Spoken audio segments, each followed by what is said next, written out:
Hello everyone. तो ये ओली board का जो लाइव मॉक हुआ था उसके अपन ये क्वेश्चन स्टार्ट कर रहे हैं।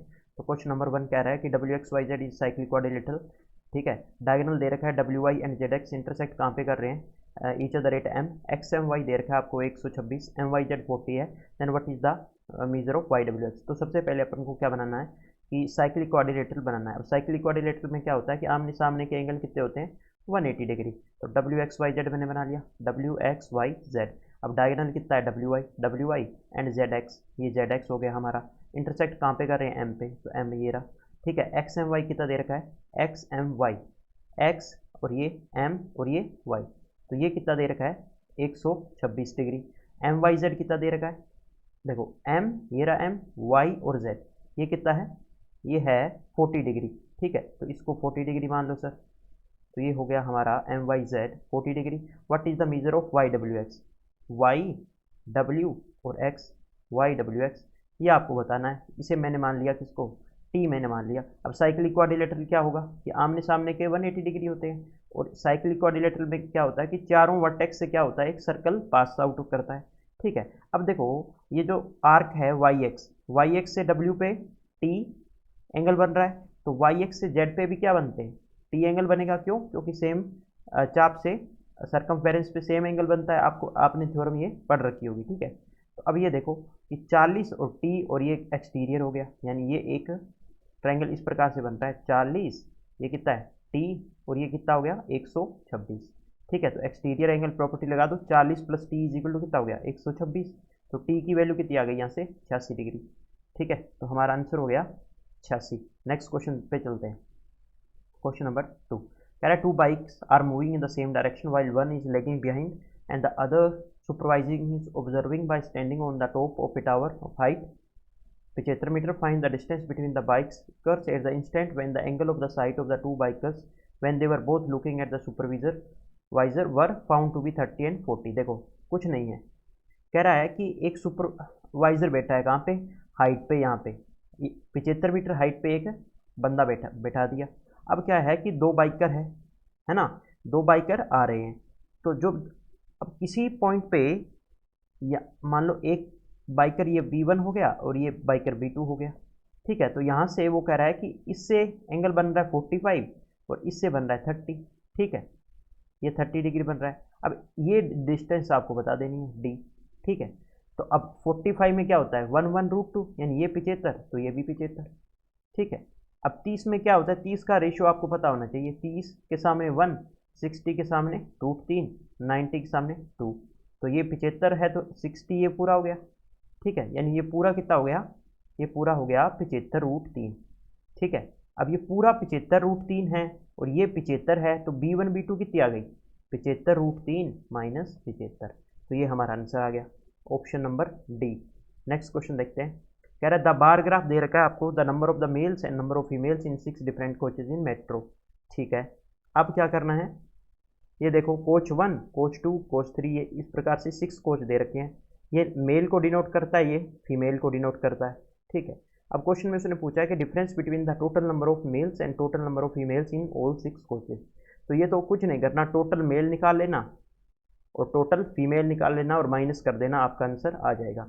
इसको मैं सोल्व नहीं कर रहा, ठीक है, खुद से कर लेना। अब देखो find the product of all the possible value of a plus B so that this is divisible by 11। तो 11 की डिविजिबिलिटी आपको पता ही होगी। ठीक है, अल्टरनेट पे डिजिट का सम का डिफरेंस या तो 0 होता है या 11 का मल्टीपल होता है। तो ये देखो 2a 11 5b। ठीक है, अब ये 11 की डिविजिबिलिटी चेक करेंगे। देखो 11 की डिविजिबिलिटी के लिए क्या करेंगे, अल्टरनेट डिजिट देखेंगे। ये 2 है तो फिर 1, 2 और 1 3, फिर 3 से 5 है ना, 5 2 7 और 1 8 बन गया। और यहाँ पे देखो इवन पोजीशन पे a है, फिर a 1 है और फिर b है, तो यानी a प्लस बी और प्लस 1। अब 11 की डिविजिबिलिटी ये कहती है कि इन दोनों का डिफरेंस या तो 0 हो या 11 आ जाए। तो अब देख लो आप, a plus B plus 1 minus 8 बराबर 0 ले लो, तो a प्लस बी कितना आ जाएगा 7 आ जाएगा। ठीक है, a plus B plus 1 minus 8 बराबर 11 ले लो, तो a प्लस बी कितना आ जाएगा 18 आ जाएगा। ठीक है, ये दो वैल्यू पॉसिबल है, तो प्रोडक्ट पूछा है तो 18 और 7 का प्रोडक्ट कितना हो जाएगा 126 हो जाएगा, 18 7 126। नेक्स्ट क्वेश्चन देख लो। कह रहा है ए कैन कंप्लीट 25/2%। अब देखो 25/2% है, परसेंट हटाएंगे तो 100, 25/200 कितना होता है 1/8, है ना।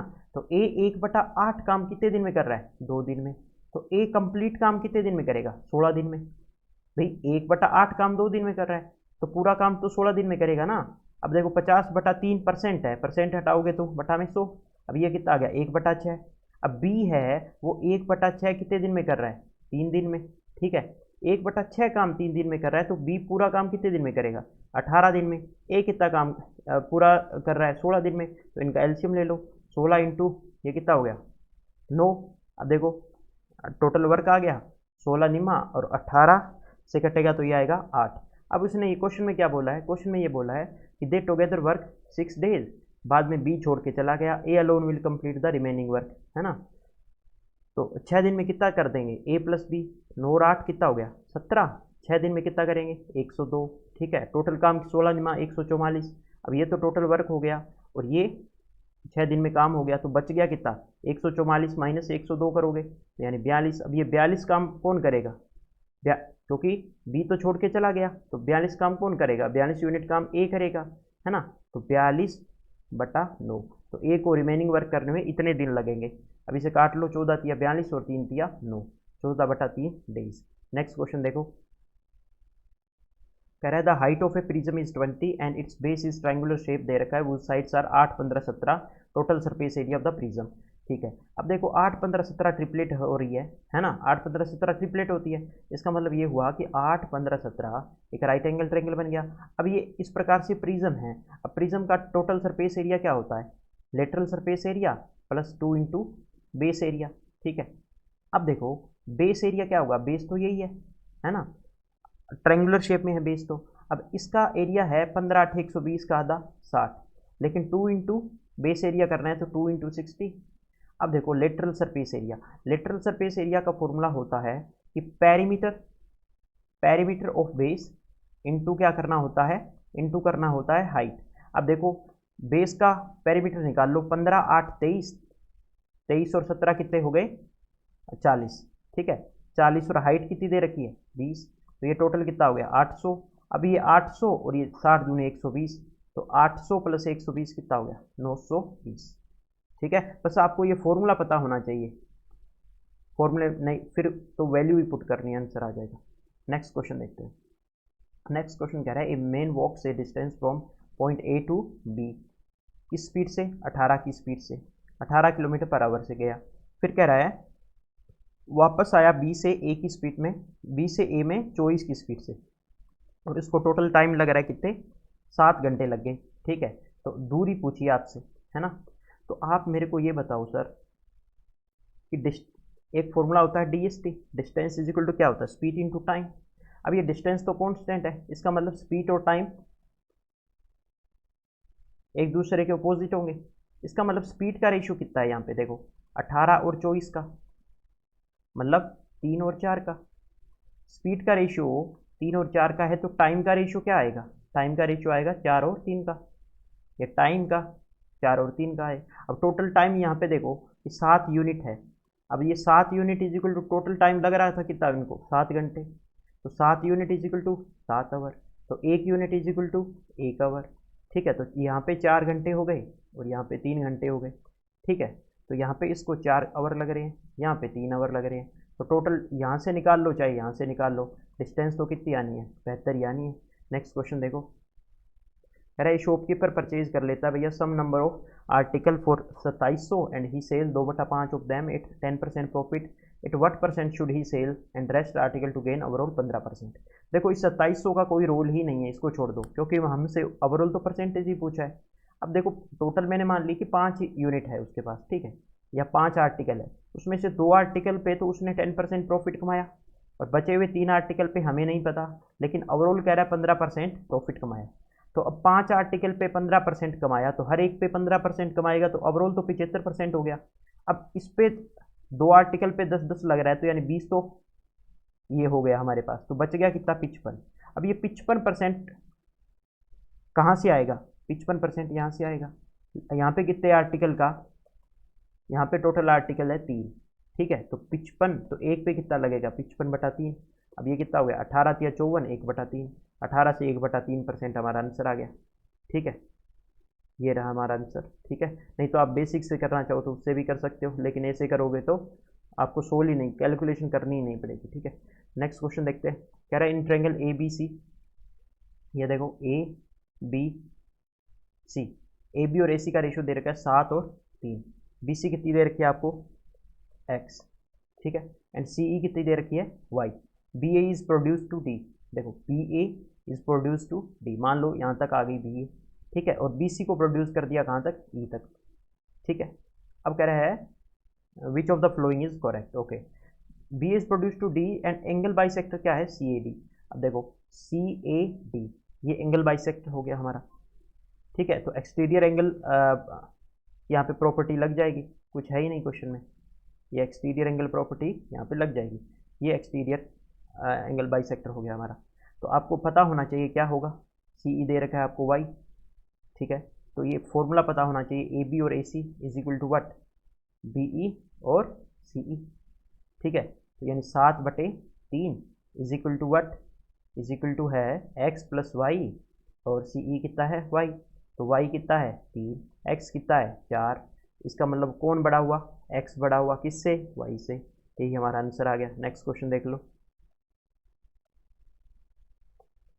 कह रहा है इसमें देखो ये जब भी ये मतलब इस प्रकार से वैल्यू यहाँ पे दी होगी बराबर में, यहाँ पे ये साइन दिया होगा या कोस दिया होगा या सेक दिया होगा 10, ऑलवेज क्या करना है, बाय हिट एंड ट्राई। ठीक है, वैल्यू पुट करो, वैल्यू पुट करके सेटिस्फाई करवाना होगा। ठीक है, नहीं तो क्या करना होगा, मेथड, ये तो हो गया मेथड 1। मेथड 2 क्या होगा, मेथड 2 ये होगा कि क्वाड्रेटिक इक्वेशन बना लो, लेकिन पहले इसको ट्राई करेंगे, अगर ये सेट नहीं बैठ रहा फिर अपन क्वाड्रेटिक पे जाएंगे। नहीं तो इसको अगर अपन इसको देखें तो वो कह रहा है A is an acute angle then the value of this expression. तो देखो इस 2√3 और 10a है। ठीक है, तो √3 को अगर अपन देखो 10 30 की वैल्यू कितनी होती है 1/√3। ठीक है, और 10 60 की वैल्यू होती है √3, और sec 30 की वैल्यू कितनी होती है 2/√3। ठीक है, और sec 60 की, चलो पहले इसको अपन चेक करते हैं, 3 sec 30, sec 30 कितना होता है 2/√3 प्लस 2√3, 10 30 होता है 1/√3। अब इसको काट लो आप। ठीक है, तो ये कितना बन गया, ये बन गया, ये इससे कट जाएगा, तो ये बनेगा 2√3 प्लस में 2, 2√3 प्लस में 2, तो सेटिस्फाई कर रहा है। अगर सेटिस्फाई कर रहा है इसका मतलब क्या हुआ, इसका मतलब ये होगा कि ए इज इक्वल टू कितना है 30 डिग्री। अब 30 डिग्री है तो वैल्यू पुट कर दो जो पूछा है, कोस 30 की वैल्यू कितनी हो जाएगी √3/2 का स्क्वायर करोगे तो 3/4 प्लस में √3, 3 से 4 से 4 कट गया, 3 प्लस √3 हमारा आंसर आ गया। ठीक है, नेक्स्ट क्वेश्चन देखते हैं, question number 61, how many times 7 appears in odd number. पहली बात तो क्या है ओड नंबर लेने हैं, और दूसरी बात ये है कि 7 आपको चेक करने हैं, 1 से लेकर 79 तक। तो 7 में आएगा, 17 में, 27 में, 37 में, 47 में, 57 में और 67 में। फिर किस में आएगा, 71 में आएगा, 73 में आएगा, 75 में आएगा, 77 में आएगा और 79 में आएगा। तो ये कितने हो गए, 3 3 6 और 1 7, 7 3 10, 10 और 2 12, तो 12 हमारा आंसर हो गया। नेक्स्ट क्वेश्चन देखते हैं कि ratio of 2 number A and B is 8:15। ठीक है, 8 और 15, देखो इसमें 2 मेथड है, एक मेथड 1, मेथड 1 तो ये है क्या कि 8x और 15x मान लो। ठीक है, when a is increase by 216 and b is decrease by 8 the ratio becomes 5/2। इसको सोल्व कर लो, मेथड 1। मेथड 2 क्या है, मेथड 2 ये कहता है कि देखो 8 रेशियो, देखो इनका 8 रेशियो 15 है, और फिर देखो लास्ट में कितना रेशियो बन रहा है 5/2, तो 5/2, और चेंजेस कितना है, चेंजेस आया है इंक्रीज बाय 216 प्लस का, एंड बी डिक्रीज बाय 8, तो बी डिक्रीज बाय 8। ठीक है, तो क्रॉस प्रोडक्ट लगा दो इसमें, क्रॉस प्रोडक्ट 8 दूनी 16, 15 5 75, तो 75 माइनस 16 कर लो, 15 6 9 हो गया, और 6 में से 1 5, तो 59 यूनिट की वैल्यू।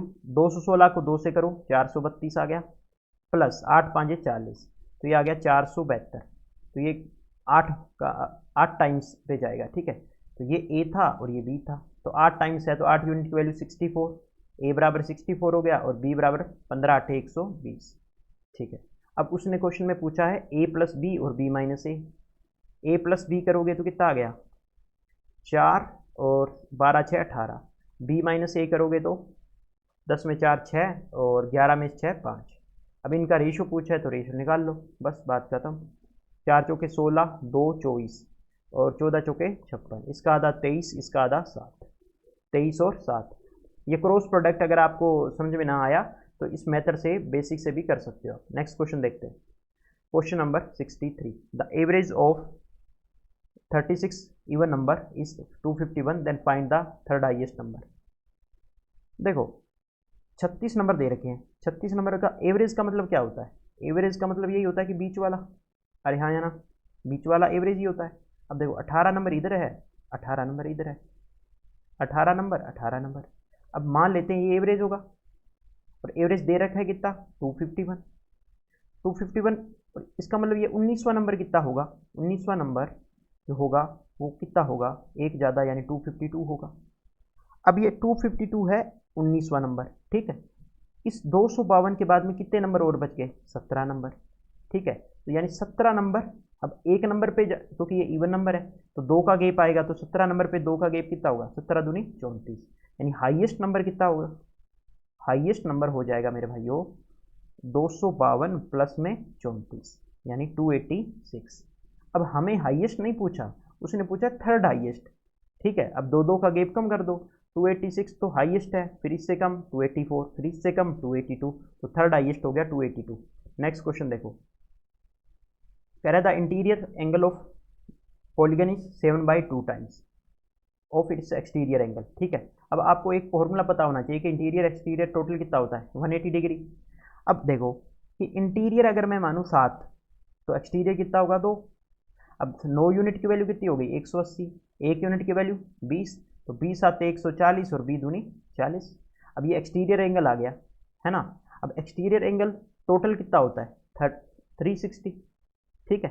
तो आपको साइड पता करनी है, तो टोटल तो 360 होता है, एक एक्सटीरियर एंगल कितना है 40 डिग्री, तो साइड आ गई 9, बात खत्म। नेक्स्ट क्वेश्चन देखो, x प्लस 1/x ये दे रखा है, what is the value of 52x³ और -x6। अब ये हमेशा ही देखो ये 52 क्यों दे रखा है यहाँ पे, इसका कुछ ना कुछ तो लॉजिक होगा, है ना। तो आपने अगर प्रैक्टिस कर रखी है तो डायरेक्ट दिखेगा कि x³ प्लस 1/x³ निकालेंगे तो 4 की क्यूब 64, 3 × 4 यानी 52 होता है, यानी 52 की जगह क्या कर दो ये पुट कर दो x³ प्लस 1/x³, ठीक है। बाहर क्या है x³ माइनस में x6 हो गया। अब ये इससे तो कट ही जाएगा, x³ कटेगा तो 1 आ जाएगा, तो हमारा आंसर कितना हो गया 1, ठीक है। ये फॉर्मूला आपको पता होना चाहिए, इसके लिए होता है ये जैसे a प्लस 1/a बराबर x है तो ये x³ माइनस 3x हमारा आंसर होता है। नेक्स्ट क्वेश्चन देखो, कह रहा है the flowing table represent the data regarding the number of books sold from 4 stores in a day and respective price at which sold. Number of books sold ये दे रखी है एंड प्राइस पर book ये दे रखा है। आपसे क्या पूछा है कि what is difference the earning of stores A and B together, यानी इन दोनों को एक साथ लेना है, and store C and D together इन एक साथ लेना है, ठीक है, और डिफरेंस आपको निकाल देना है। तो आपको करना क्या है, मैं मेथड बता देता हूँ कि देखो एक बुक की दे रखी है 50 रुपये है ना, और टोटल सोल्ड कितनी हुई 25, तो टोटल 25 5 125, ठीक है। अब 12 को 13 दूनी 26 6 2 और 13 2 15, ठीक है। इन दोनों को ऐड कर लेना, इसी प्रकार इन दोनों को मल्टीप्लाई करके ऐड कर लेना और दोनों का डिफरेंस ले लेना, ये हमारा आंसर आ जाएगा। नेक्स्ट क्वेश्चन देखते हैं, कह रहा है the price of an article is increase by, देखो ये डराने के लिए, ठीक है, डराने के लिए दे रखा है क्वेश्चन कि 100/√11% इंक्रीज कर दिया, फिर 100/√11% डिक्रीज कर दिया और फाइनल प्राइस आपको दे दिया 100 रुपये, ठीक है। तो कुछ भी हो यहाँ पे, कुछ भी हो यहाँ पे, चाहे 1,00,000% हो, है ना, कुछ भी हो यहाँ पे, हमें इससे मतलब ही नहीं है। ओवरऑल इफेक्ट देखना होता है कि जैसे x बढ़ाया और x घटाया, ठीक है, तो इफेक्टिव जो कमी होती है वो देखो कैसे निकालते हैं कि a plus B plus AB/100 formula होता है हमारे पास, ठीक है। तो x बढ़ाया प्लस x, घटाया माइनस x, ठीक है। अब माइनस एक्स स्क्वेयर बाई 100, इसका मतलब ये हो गया कि ऑलवेज ये होगी हमारी कमी, ठीक है। माइनस एक्स स्क्वेयर बाई 100% की ये हमारी कमी होगी। तो यही फॉर्मूला यहाँ पे लगा दो आप कि 100 बटे रूट 11 इंटू 100 बटे रूट 11, ये माइनस का अपोन में 100%, यही तो कमी होनी है ओवरऑल तो, ठीक है। अब 100 से 100 काट दो, परसेंटेज से ये 100 गया, यानी माइनस का 1/11 कमी। माइनस का 1/11 की कमी का मतलब ये हुआ कि अगर पहले 11 यूनिट कोई वैल्यू थी तो उस पर 1 यूनिट की कमी हो गई, तो कितने बच गई 10, है ना। अब 10 की वैल्यू उसने दे रखी है 100 रुपये, ठीक है। 10 की वैल्यू उसने कितनी दे रखी है, क्योंकि ये तो हमारा फाइनल प्राइस है, तो 10 की वैल्यू कितनी दे रखी है 100 रुपये। तो स्टार्टिंग वाली पूछ ली आपसे, तो 110 रुपये, कुछ भी हो बस ये ध्यान रखना कि माइनस ए बी बाई 100% की कमी होती है। बस यहाँ पे ए और बी की वैल्यू रख दो, हमारा आंसर आ जाएगा।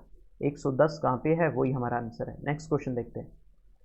देखो भैया, कोस 0 की वैल्यू कितनी होती है 1, tan 45 की वैल्यू कितनी होती है, tan 45 बराबर 1 होता है, तो ए बराबर कितना आ गया 15, ठीक है। अब यहाँ पे डाल दो, साइन 30 हो गया 1/2, 45 1 हो गया, तो ये कितना आ गया माइनस का आधा आ गया।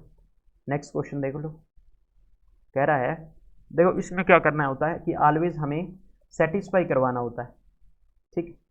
तो 64 है, तो इधर तो 64 ही ले लो आप, और 8 की स्क्वायर 64 हो गई, और 4 की क्यूब 64 हो गई, ठीक है। इसका मतलब x बराबर 3, y बराबर 2 और z बराबर आधा, ठीक है। अब क्या करो, वैल्यू डाल दो, z कितना है 1/2, y की स्क्वायर 4, 4 से 4 काट दो, 3/2 हमारा आंसर। नेक्स्ट क्वेश्चन देखते हैं। 70, a sum increase by 20% it sum rate of simple interest in T years, okay. मतलब कोई 100 रुपये था, तो सिंपल एस आई से कितना हो गया 120, कितने सालों में, टी ईयर में, हमें नहीं पता। Rate the compound interest on 12,000 at same rate of interest in 3 years is this, then when compounded annually what should come in the place of T. यानी हमें सबसे पहले क्या निकालना है, टाइम निकालना है। अब देखो इसने सी आई का एक कंडीशन दे रखी है, क्या कि 12,000 था, उस पर 3 सालों का सी आई कितना मिला 3972, तो इसका मतलब हमारे पास अमाउंट कितनी हो जाएगी, अमाउंट हो जाएगी 15,972। अब हमें वर्क करना होता है किस पे, रेशो पे, ऑलवेज वर्क ऑन रेशो। अब इसको काट लो आप, ठीक है, किससे 3 से काटेंगे तो 4,000 बच गया, इसको काटो 3 और 4×72, अब 4 से काट लो, ये बनेगा 1000, और 13 चौके 52, 1 12 और 4 एकम 4। अब ये 10 की क्यूब और ये 11 की क्यूब, ये 3 ईयर में, ये है 3 ईयर का scaling factor, scaling factor 3 year का, तो 1 ईयर का क्या होगा 10 से 11। अब 10 से कोई चीज़ 11 हो रही है, इसका मतलब रेट कितनी हो गई 10%। अब रेट 10% है, तो स्टार्टिंग में हमें उसने कहा था कि 100 से हमारी चीज़ कितनी हो रही है 120, इसका मतलब एस आई कितना आ रहा था 20 ईयर, लेकिन एक साल में एस आई कितना, रेट कितनी है 10%, तो टाइम हमें 20% के लिए कितना चाहिए 2 साल चाहिए, ठीक है। तो 2 साल हमारा आंसर आ गया, है ना। नेक्स्ट क्वेश्चन देखते हैं। ये तो डायरेक्ट सेटिस्फाई करवा लो, अब 4 और 1 रख दो, 4 चौके 16 प्लस में 1 माइनस 4, 16 1 17 माइनस 4 करोगे तो सेटिस्फाई हो रहा है। अब यहाँ पे डाल दो 4 की 4, 1 की, और 4 चौके 16, 256 और 17 ऐड कर दो, 7 6 13 1 5 2 7, 273 हमारा आंसर आ गया। नेक्स्ट क्वेश्चन देख लो। अगर इसको सेटिस्फाई नहीं करवा रहे आप, नहीं तो आप इसमें फॉर्मूला भी लगा सकते हो। फॉर्मूला कैसे लगेगा, x4 plus y4 plus x2 y2 बराबर होगा x square plus Y square plus X Y, और x square plus Y square minus X Y. ये फॉर्मूला भी आप इसमें लगा सकते हो, नहीं तो हिट एंड ट्रायल से भी कर सकते हो। नेक्स्ट क्वेश्चन देखते हैं। 2 एंगल ऑफ क्वाड्रिलेटरल दे रखे हैं, आर 116 और 82, ठीक है, तो टोटल हो गया 198। हमें पता है कि क्वाड्रिलेटरल का कितना होगा, टोटल तो 360 होता है, तो 198 घटा दो, कितना हो गया ये 162। अब बचा हुआ जो 2 एंगल बच गए उनका रेशियो है 5 और 13 में, यानी 18 यूनिट की वैल्यू कितनी हो गई, 18 यूनिट की वैल्यू हो गई 162। अब 18 निमा 162, ठीक है। अब ये क्या था 5 और 13 में था, 5 और 13 में, तो एक की वैल्यू 9 यूनिट, तो 9 5 45 और 13 निमा 117। अब उसने मैक्सिमम और मिनिमम का डिफरेंस पूछा है, तो मैक्सिमम 8 5 13, तो 8 निमे 72। ये हमारा मैक्सिमम और मिनिमम का डिफरेंस आ गया। नेक्स्ट क्वेश्चन देखते हैं। ये दे रखा है इसने, the flowing table shows the number of ruled notebook and number of unruled notebooks available in 3 different shops and the percentage of total notebooks ruled and unruled that was sold by different shops. Okay, ये हमें दे रखी है ruled, ये unruled और percentage of sold notebooks. अब देखो 700 का 25%, 1/4 कर देना, तो ये तो टोटल सोल्ड हो गई। ठीक, अब 1000 का 30%, 300 सोल्ड हो गई, और 900 का 40%, 360, ये सोल्ड हो गई टोटल। ठीक, अब उसने क्वेश्चन में कह रहा है कि the number of ruled notebook sold by shop A and shop B was 20% and 25% respectively. ठीक है, अब देखो इसका आंसर तो आएगा वैसे 35%, ठीक है, और वैसे इसका आंसर अलग आएगा, क्योंकि ये जो लैंग्वेज है ना, इसने गड़बड़ कर रखी है लैंग्वेज। ठीक है, अब ये इसने नहीं बताया कि 20% और 25% किसका। अगर अपन डायरेक्ट ए का लेंगे, है ना, जैसे देखो क्वेश्चन है ये, ए में 400 है रूल्ड में, और बी में रूल्ड में कितना है 600। अब इसका 20% करोगे 1/5, यानी हो गया 80। ठीक, अब इसका 25% करोगे तो ये हो गया 150। ठीक, इतना सोल्ड हो गया। इसका मतलब ए ने टोटल सोल्ड किया था 175, रूल्ड से सोल्ड हो गया 80, तो बचा हुआ वो अनरूल्ड से, यानी 300 में से जो बच गया वो हमारा यहाँ से सोल्ड होगा। ठीक है, लेकिन उसने जो क्वेश्चन आंसर निकाल रखा है, वो निकाल रखा है, कैसे निकाल रखा है उसने उसने डायरेक्ट कह रहा है कि 175 का 20%, उसने बोल रखा है 175 का 20%। 175 का 20% क्या होगा, 1/5, यानी 5 दिया 15, 2 25, 35, है ना, 35। अब देखो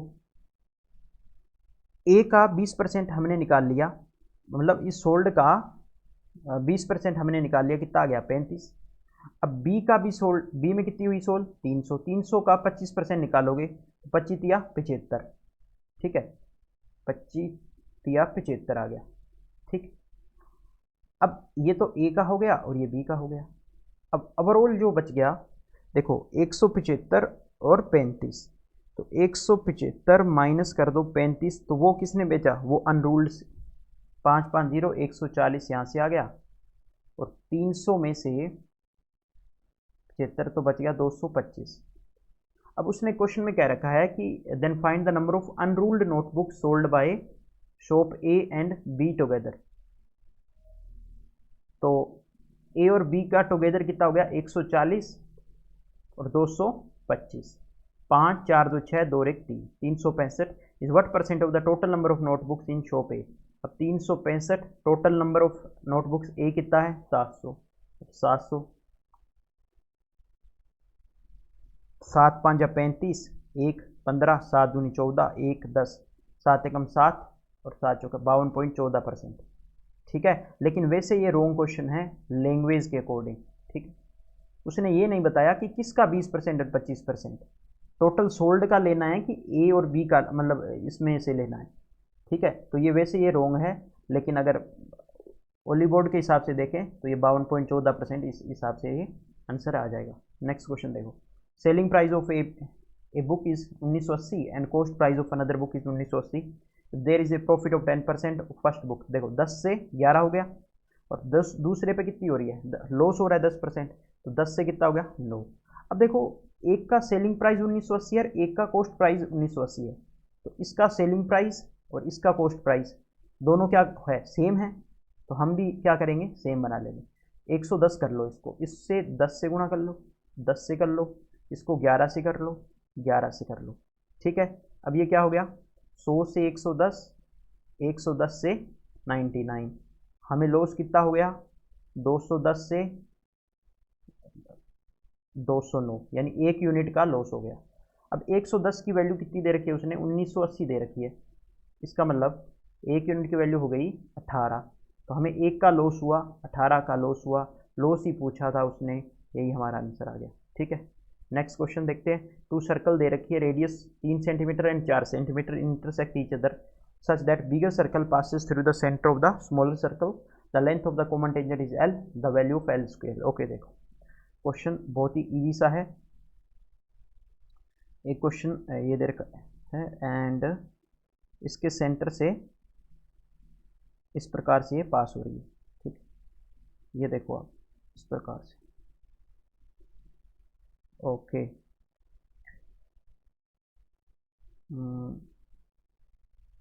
ये 4 सेंटीमीटर है। ठीक है, ये भी 4 सेंटीमीटर है और ये है 3 सेंटीमीटर। तो यहाँ से मैंने ये परपेंडिकुलर डाल दिया, ये 3 सेंटीमीटर है तो ये भी 3 सेंटीमीटर होगी। ध्यान दो एक बार आप, ये यहाँ से लेकर यहाँ तक ये 3 सेंटीमीटर है, ये पूरी 4 सेंटीमीटर है, ये 3 सेंटीमीटर है, तो बच की कितनी 1 सेंटीमीटर। तो ये इस प्रकार से ट्रायंगल बन गया हमारे पास। ये 1 सेंटीमीटर, ये कितनी है 4 सेंटीमीटर, 4 सेंटीमीटर, और ये लेंथ x और ये लेंथ तो सेम होगी, है ना। तो ये 90 और ये 90, तो इसका मतलब ये आमने सामने सेम हो जाएगी, रेक्टेंगल बन जाएगा ना एक तरह से ये। तो ये x एक तरह देखो ये इस प्रकार से बनेगा ना, ये 90 है, ये 90 है, और ये 3 है और ये भी 3 है। ठीक है, तो ये 90 है तो ये 90 90 हो गए आमने सामने की, तो ये भी सेम होगी। ठीक है, तो हमें ये नहीं पता कि ये रेक्टेंगल बनेगा स्क्वायर बनेगा, लेकिन होगा ये आमने सामने की लेंथ सेम। ठीक है, तो 4 चौके 16 में से एक √15। ठीक है, तो ये रेक्टेंगल बनेगा, ये रेक्टेंगल बन जाएगा। तो ये हो गया √15, तो ये भी √15 हो गई। अब ये कॉमन टेंजेंट यही तो पूछी थी L। अब L इज इक्वल टू कितना आ गया √15, हमसे L स्क्वायर पूछा है, तो L square is equal to 15। बस ये हमारे आंसर था। तो ये थे 25 क्वेश्चन, इजीली हमने सोल्व कर लिए।